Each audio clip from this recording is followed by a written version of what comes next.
정운재 씨는 2023년 11월 20일 서울 양천구의 한 도로에서 술에 취해 어깨 부위에 피를 흘리며 쓰러져 있었습니다. 지나가던 행인의 신고로 119 구급대가 출동하여 운재 씨를 응급실로 이송했지만 구급차가 병원에 도착하자 상황이 돌변했습니다. 정신을 차린 운재 씨는 갑자기 격한 언행을 보이며 구급대원에게 내 어깨 누가 그랬냐 XX드라라며 구급대원 2명에게 무차별적으로 주먹을 휘두르다가 급기야 한 대원의 머리채를 잡아 끌며 폭행을 가하는 등 현장은 큰 혼란에 빠졌습니다. 결국 운재 씨는 소방기본법 위반, 즉 구급활동 중인 소방관 폭행 혐의로 체포되었습니다. 사건은 곧바로 검찰에 송치되었고 검찰은 구급대원의 신체적 피해뿐 아니라 공적 임무 수행이 방해된 점을 들어 엄중 처벌을 구했습니다. 더군다나 운재 씨는 공무집행방해 전과도 1회 있었기에 큰 위기감을 느끼고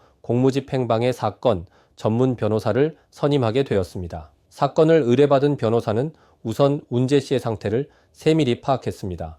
운재 씨는 당시 심한 알코올 의존 상태였으며 병원 기록상 사고 이전에도 음주 관련 치료를 받아온 이력이 있었습니다. 변호사는 폭행이 의도적인 공격이 아니라 만취로 인한 판단력 상실 상태에서 우발적으로 일어난 행위임을 입증하기 위해 진료 기록과 심리치료 소견서를 확보했습니다. 또한 운재 씨가 사건 직후 깊이 반성하고 있으며 현재도 알코올 치료 전문 병원에서 입원 치료를 받고 있다는 점을 재판부에 강조했습니다. 무엇보다도 사건 당시 폭행으로 인한 피해 정도가 비교적 경미했고 피해를 받은 구급대원 측도 피고인의 진심 어린 사과를 받아들여 처벌을 강하게 원하지 않는다는 점을 확인했습니다. 결국 2024년 5월 30일 서울 남부지방법원은 피고인의 반성 태도와 치료 의지를 인정하여 징역 8개월에 집행유예 3년을 선고하였고 추가로 보호관찰과 80시간의 알코올 치료, 수강명령을 부과했습니다. 공무를 수행하는 소방관,